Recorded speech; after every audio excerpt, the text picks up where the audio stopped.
Ladies and gentlemen, I think we will look back in years to come at Norway Chess 2025 as a real turning point in chess history. Gukesh defeated Magnus Carlsen in round 7 in what was a chaotic game, not round 7, round 6. And it has got lots of attention. Magnus was fuming, it was completely winning position. And yesterday we potentially had the final classical chess meeting between Magnus Carlsen and Hikaru Nakamura.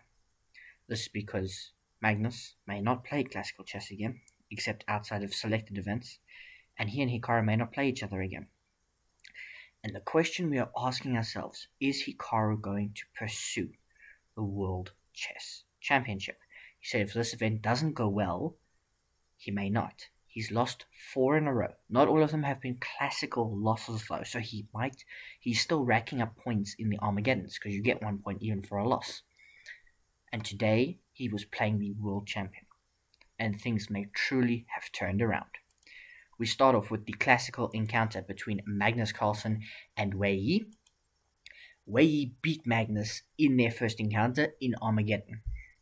Wei Yi starts the game with e4, not c4, and we get a 4 knights. I'm just going to continue to press the forward arrow, because what these players do is they trade a lot of pieces. Magnus wins a piece, loses it back, sacrifices, and they just trade all the pieces. After 15 moves, we've traded a set of minor pieces and the queens, and we've traded 3 sets of minor pieces. We only got bishops left of opposite color. We bring the kings out, and really there was nothing to be had here, as we go and we trade 1 set of rooks, and then a second pair of rooks, and a set of pawns, and this is the position. They move their kings, and in 31 moves make a draw. Very quick game, so we will see these players again in the Armageddon portion. But now we get to just a sensational game from Gukesh and Hikaru Nakamura, the world champion. He's had an up and down event, and so has Hikaru. The event is mainly led by Fabiano Caruana, we will see him in just a moment, and Magnus Carlsen. Fabi holds a 1.5 point lead. We know Magnus will be scoring at least a point, so Fabi has the chance to extend his lead, if not keep it at 1.5 points. This is also e5, e4, e5, knight f3, but knight to c6. And not a 4 knights, but a scotch from Hikaru. E takes d4, knight takes d4, and we get a scotch. And then, bishop b4, knight takes c6, takes, and bishop to d3, castles. And these players just push out a whole bunch of theory. We temporarily sacrifice the pawn and hit the queen. All theory, all known stuff. Like, these players don't think. They blitz out 18 moves of theory here. We get all the way here to move 18, where a couple of checks. This is all theory that they knew. Only now, move 18 does Gukesh think for the first time, and he thinks on move rook b1. This position is level, so rook b8. You've got several moves here for black, so Gukesh is really deciding his position. They blitzed that theory up until this point. Now, looking at this position, black has got 2 bishops. White has committed to the move f3, so they may have a weakened king. Black's king is also in the corner because of the knight check, but doesn't have any luft. The white king can't get to the luft that he has, so you may need to play h3 or g3 to get the king some luft. We've got open files for the rooks. This knight is being targeted by a lot of pieces, and there could be a pin coming down this way. This bishop has got a pin on this f3 pawn, so there's lots of tactics involved. But it's actually a fairly, I don't want to say straightforward position, but you can get lost in it. And that, I think, is what Hikaru went for. So rook a b8, and we are now out of theory. There are 2 games left in the database that I have, and the games left are Jan Nepomniachtchi versus Fabiano Caruana, which went bishop. You can see on the board there. The move played was, oh nope, don't do that. It's now gone to the game. That's not what I wanted. That game went here, bishop to g6. Let me turn the engine back on. And it proceeded like that, and it ended in a draw. The other game is between 2 players I've never heard of, and it went rook. Yeah, rook a e8, and it also ended in a draw. But this is actually better for white, so it's a mistake. So you won't see that from Gukesh. So he elects to play rook a b8. Now we are officially out of our theory. So that's probably why Gukesh thought like this is the point you kind of reach. Hikaru plays queen e4. Now we get bishop to g6, and we get knight takes g6. And here, Gukesh has two choices. He plays f takes g6, which is an inaccuracy. His idea is that he's opening up the rook. But this could be fatal, because it is now harder to get the king left because this pawn becomes weak. You now still have an exposed back rank because your king can't get out. You very well should have probably played h takes because the king's got left. Yes, you open the file, but your king can go that way. This f-pawn hasn't moved. It's not the same problem that white has with this bishop covering all the dark squares, and you would have to play move like h3 to get up into the dark squares. It's not the same problem. Playing f takes, yes, creates dynamic possibilities on the back rank and stuff, but it also weakens your back rank. Anyway, so we trade off a set of rooks from Hikaru, and now we play g3, giving the king left, and now the king can get to the second rank, and it'll be fine, no back rank. Rook f8 though, and Hikaru is better. He's up 40 minutes on the clock, and he's got a better position. The best move here for Gukesh, the only move really still hanging on, is queen b6. Looking to go down here, potentially in the future, but also maybe something like queen back to d6 if we repeat, because there's a line here, queen d5, queen here, and if king g2, queen b4, putting pressure on the rook. So you mobilize your queen in the best way. Rook f8 is very passive and allows king to g2. Now there's no attack on the rook, and now we slide the bishop back. h4 now, and look at Hikaru, he's just going to push his pawns. Look at Hikaru just pushing his pawns, and now he's convincingly better against Gukesh. He infiltrates with the rook and can make a waiting move like c3, just holding everything together. Just he's put his pieces on optimal squares, and he's now going to start mowing down Gukesh with the pawns. They threaten a repetition, but Hikaru declines queen to e4. And now there are problems because you are threatening to put stuff on the back rank and, checkmate the king, basically. So there are these problems, king g2 though. And now we also threaten the repetition, but Hikaru commits with h5, check, king back to g2. We attack the rook slides up, and check, and the bishop blocks, and this is a huge problem because of queen a8. How do you defend everything? Because you are running out of resources. Queen d6 is still hanging on, but now rook d8. And queen e7 is not good enough because of h takes g6. H takes g6, and now it is queen c8. And Hikaru dispatches Gukesh. Gukesh goes for what he can, but from here it just gets from bad to worse. Hikaru protects his king, check, and look at this, beautiful stuff. The game ends with bishop to d5, because there's nothing you can do. Even if you trade queens, right? King takes h4. Your king cannot escape, it's just in a box. So, we will remove the rook. We might even play, okay, so here it's suggesting c6, at which point you probably play bishop b3, and then c5, maybe looking to go further, king g5, and mate in 7, and mate is unavoidable. Hikaru Nakamura defeats the world champion. After a couple of slow moves, Gukesh just exposed himself, and Hikaru put him away with relative ease. This next game, though, the final classical game, was heartbreaking. Heartbreaking. It's not too dissimilar to what we've seen a lot in this tournament. d4, d5, c4, e6, queen's gambit declined, knight f3, knight f6, and knight to c3. 3 knights variation. We've seen this before. Bishop b4 is the Rogozin defense. Takes. And now c5. Fabiano Caruana playing a line he knows very well. We get c takes d5, e takes d5, and then g3. So this is the setup Arjun looks to employ. Castles, bishop to g2, knight to e4, and short castles by white. You might say, hang on, doesn't this hang a pawn? It does and it doesn't, because you've got like queen c2, and even though there's c takes d4, knight takes d4, and then something like knight to e4 back, white's actually got a pretty good position because your queen side is still asleep. So they get very active play very quickly, and your pieces are still asleep. Your queen's hit, your knight's going to be under pressure, this bishop's going to be open. So it's not always worth taking the pawn. So instead we play rook to e8, now queen to c2, takes, knight takes, you don't want to take with the c pawn. We get knight to c6, rook to d1, knight to a5, looking to infiltrate on what could potentially be some weak light squares. We get rook b1, bishop to d7, rook b4 from Arjun Erigaisi, Fabiano Caruana down on time.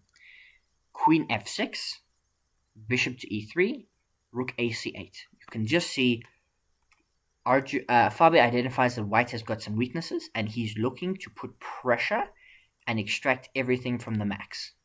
Like his knight can come in here, you can play this. I think black's position is better to play. Fabi might be down on time. Arjun's played this very quickly because he's got active pieces, but I think there are more targets in the white position because of the split nature of the pawns, and white can't exactly target this pawn in the best way possible. So we get now bishop takes e4, a huge decision from Fabiano Caruana. Rook takes e4, now putting pressure on the knight and all sorts of things. Knight to f3 drops back, but now we trade rooks, and now we get the knight in. You might say, but hang on, couldn't you win a pawn? Not really, because your knight's hanging because of the pawn capture. So we jump our knight to c4, and now we play bishop to d4, which is a slight inaccuracy. The best move here for Arjun is to either play bishop takes a7, did you see that was hanging, or to play rook takes d5. You don't mind the damaging of the pawn structure in this case. If there's something like this, and then this, f takes e3, you don't mind this because you've got pressure and the back rank is still weak. This king always has loft, and you're fine. Instead of that, he plays bishop to d4, which looks natural. You attack the queen, you gain a tempo, but not really, because now queen a6 and knight to g5 threatens checkmate, which gets blocked by queen h6, and now h4, but f6 hits the knight drops back, and now a6. The position is level, but the initiative is with Fabiano Caruana. Knight to e1 is not going to cut it. We've got queen g6 threatening a queen trade. We instead decline and play knight to d3, rook e8, and what are white's pieces targeting? What is white's plan? Black's plan, I think, is very simple. You've got an active knight here, you're putting pressure on this pawn, and you're creating tactics. You've got this bishop coming in, this bishop coming in. It's got two very beautiful squares to target. This rook is active. What does black want? Black could go here, I suppose, and be like, I'm targeting these pawns. Okay, hang your queen.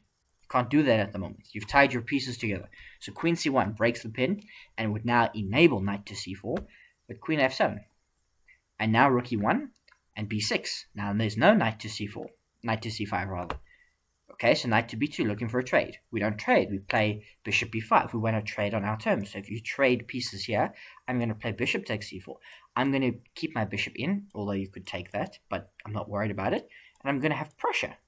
This is what I want. I'm going to target pawns around your king. Because even if you take this, right, that's still defended. This is now anchored in because you've got opposite colored bishops.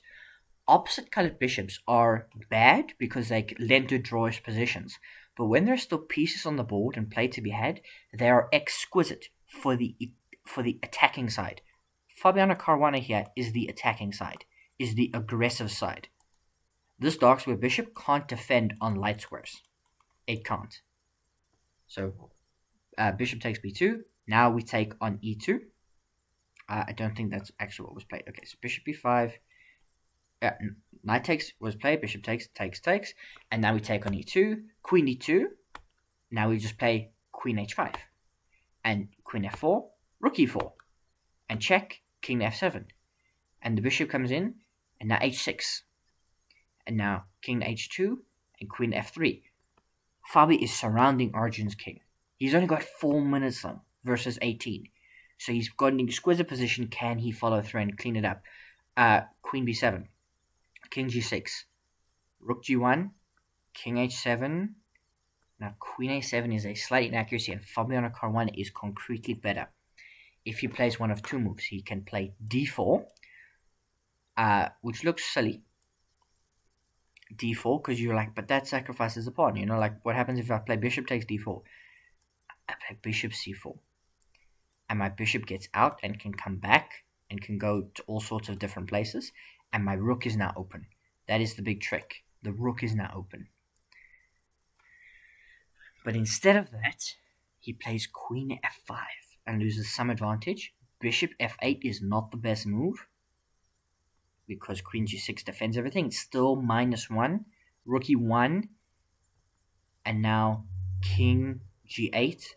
King g8, the best move. The only winning move for Fabiano Caruana. c5. And now the only winning move is queen h5. Protect the bishop. You protect this pawn. You have to protect the pawns. You can give a check. The king will escape, and you'll be fine. If queen d7, there's, if queen d7, there's bishop f3, and then everything falls. Instead of that, he plays queen f5. And even though queen c7 comes, we get queen d7, which is the wrong way. And now rook g1, h5. It's too much. Queen d7, bishop to c4, b5. Arjun had secured a draw here. The best move here is the incredible move. I don't know how you play this with a straight face. It's to play g4. And even though you have h takes g4, you get rook g3, and the queen gets booted, and then you can win this, and then you're threatening mates. I don't know how you play that with a straight face. He instead plays b5, and now bishop takes b5 is a mistake. It blunders back the game. There are two winning moves here for Fabiano Caruana. Winning on the spot is to find d4. Why?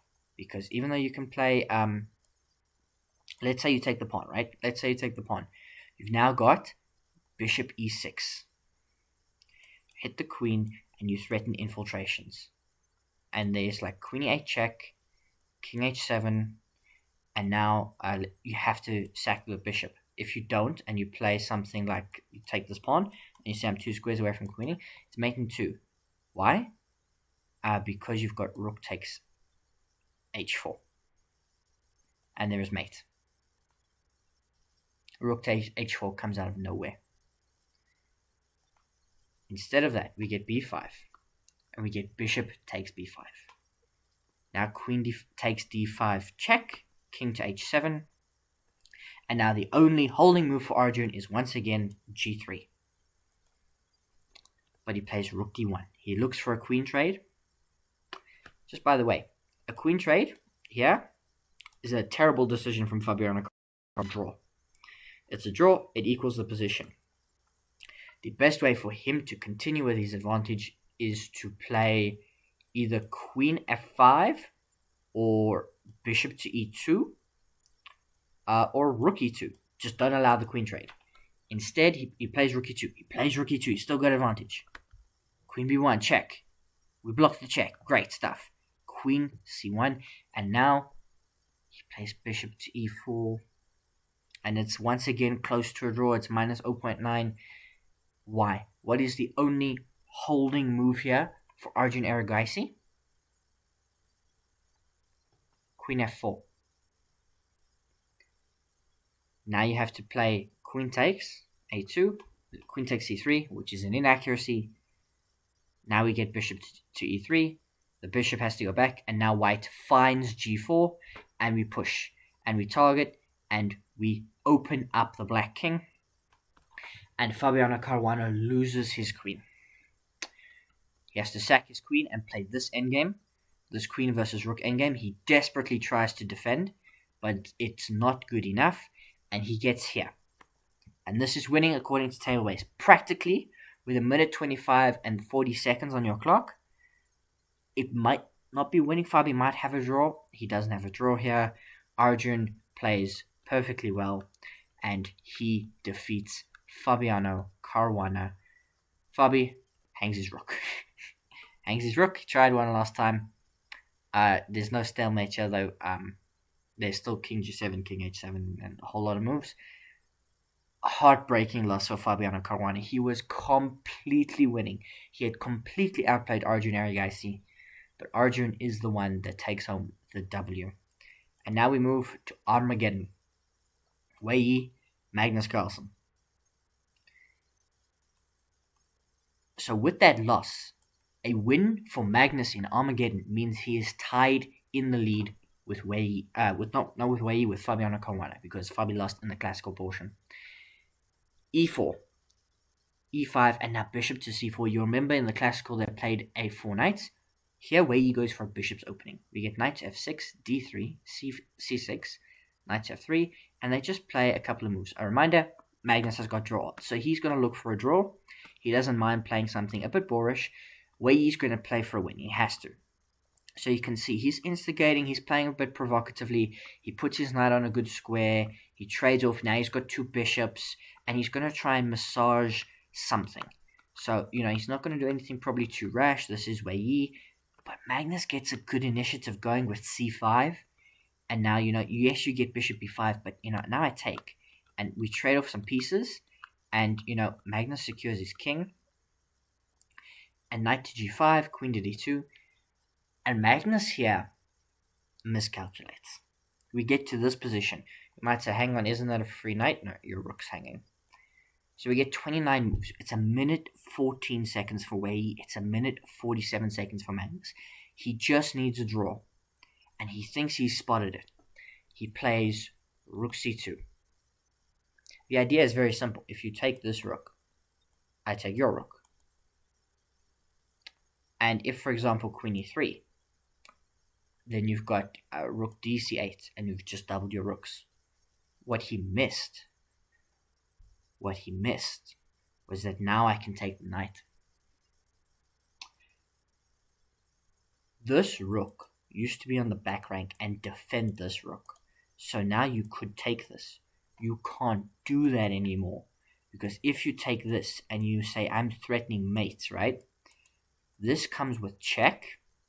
It forces king g7, and now you have queen f6 check. And if king g8, the queen defends. And now you can play like rook f1, adding more protection, and white is just up a piece.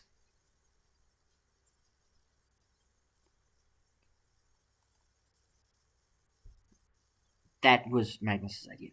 So he loses the knight. He does take on b2 with the rook, but the queen sacks itself to get here. And this is the endgame Magnus Carlsen has got to try and get a draw from. He's not going to win this. Even Magnus can't win this. Surely not. What he's going to look for is perpetual. So he starts. He activates his queen. We get here. White just has too many pieces. They've got two rooks. Two rooks versus a queen is sometimes winning. But Wei Yi's got two rooks and a bishop. And it's only a 4-point material advantage, but it is more useful material. Black has pawns. Pawns are not going to help you in a king hunt. So Magnus tries. He looks for perpetual. He looks for it. He's searching. But king f8 is the final straw. The only way to continue to really try, is to play queen takes h3 check, at which point there'll be like king to a2, and the king is safe, and now you can play like, a queen f5, and try and hold on. But it's not. It's completely lost, and Magnus played.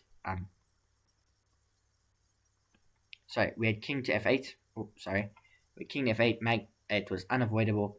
Rook takes check, and rook here, and the game is over. Rook g6, because you are threatening a ladder mate, and there's nothing you can do. You have to sack your queen and stuff like that. The best thing to do is queen f3 check. Queen f3 check, which sacks the queen. It's the only way to try and hold on, and even then, you could probably take king a2, sack the queen. So what you would do is you check here, and then you could sack your queen back, but you would get here, and then simply like rook takes g5, and this is just lost. But what white would do is, instead of moving the king, they would just play rook takes. Because this file is still stopped, they would go there again, and they would mate you. So Magnus Carlsen goes down to Wei Yi. in Armageddon, which means he is half a point behind Fabiano Caruana with 2 rounds to go. But you know who's half a point behind him? Hikaru Nakamura. And you know who's tied on points with Hikaru Nakamura? The world champion Gukesh. We effectively have a 4-person shootout for the title. Isn't that exciting? Isn't that going to be awesome? I will see you next time.